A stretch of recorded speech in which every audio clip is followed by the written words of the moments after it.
गोरक्षा का वचन निभाने वाले, अपनी शादी के फेरों को बीच में ही छोड़कर रणभूमि में जाने वाले। जी हाँ दोस्तों, मैं कहानी सुनाने जा रहा हूँ वीर पाबूजी राठौड़ की। दोस्तों, वैसे तो भारत की भूमि वीर गाथाओं से भरी पड़ी है, पर कभी कभी इतिहास के पन्नों ने उन वीरों को सदा के लिए बुला दिया है जिसका महत्व उस समय के शासक भी जानते थे और उन वीरों के नाम से थर थर कांपते थे। दोस्तों, आज इस वीडियो में हम बात करने जा रहे हैं वीर पाबूजी राठौड़ की कहानी के बारे में, जो आपने पहले कभी नहीं सुनी होगी। दोस्तों, वह वीर उस स्वाभिमानी और बलिदान कौम के थे जिनकी वीरता के दुश्मन भी दीवाने थे, जिनके जीते जी दुश्मन राजपूत राज्य की प्रजा को छू तक नहीं पाए, अपने मातृभूमि को लाल करने वाले, जिनके सिर कटने पर भी लड़ कर झुंझार हो गए। दोस्तों, मैं बात करने जा रहा हूँ वीर पाबूजी राठौड़ की, जिन्होंने अपनी शादी के आधे फेरे यहाँ व शेष फेरे स्वर्ग में पूरे किए। फेरा सु सुनी पुकार जद दाढ़ी धन ले जाए, फेरा इन दरा आधा सुरंगा खाए।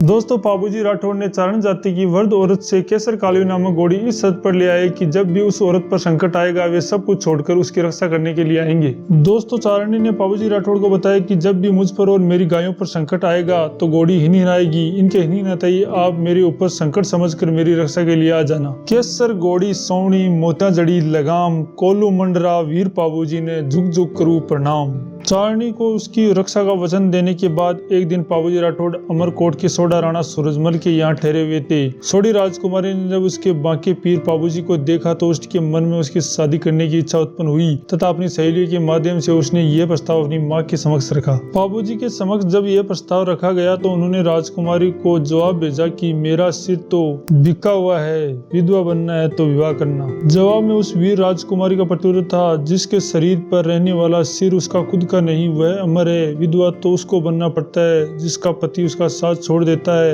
अंत में पाबूजी की शादी हो गई, किंतु जिस समय पाबूजी ने तीसरा फेरा लिया ठीक उसी समय केसर कालवी घोड़ी ही ना उठी। चारणी पर संकट आ गया था। चारणी ने जिंदराव खींची के केसर कालवी घोड़ी देने से मना कर दिया था। इसी नाराजगी के कारण आज मौका देखकर उसने चारणी की गायों को घेर लिया था। संकट के संकेत को सुनते ही वीर पाबूजी राठौड़ विवाह के फेरों को बीच में ही छोड़कर गठजोड़े को काटकर चारणी के दिए वचनों की रक्षा करने के लिए चारणी के संकट को दूर करने चले गए। ब्राह्मण कहता ही रह गया कि अभी 3 फेरे में है, चौथा बाकी है, पर कर्तव्य मार्ग के उस बटोई को तो केवल कर्तव्य की पुकार सुनाई दे रही थी, जिसे सुनकर वह चला गया। सुहागरात की इंद्रधनुषीय सच्चा लोभ को ठोकर मारकर रंगारंग मादक अवसर पर निमंत्रण भरे इशारों की उपेक्षा कर कंकण डोरों को बिना खोले ही वह वहां से चला गया। क्रोधित नारद की वीणा के तार की तरह झंझनाता हुआ, भागीरथ के हट की तरह बल खाता हुआ, उत्तेजित विषम की प्रतिज्ञा के समान कठोर होकर केसर कालवी घोड़ी पर सवार होकर वह जिंदराव जी की चीज से जा लड़ा। गाय छुड़वाकर अपने वचन का पालन किया, परंतु वीर गति को प्राप्त हुआ।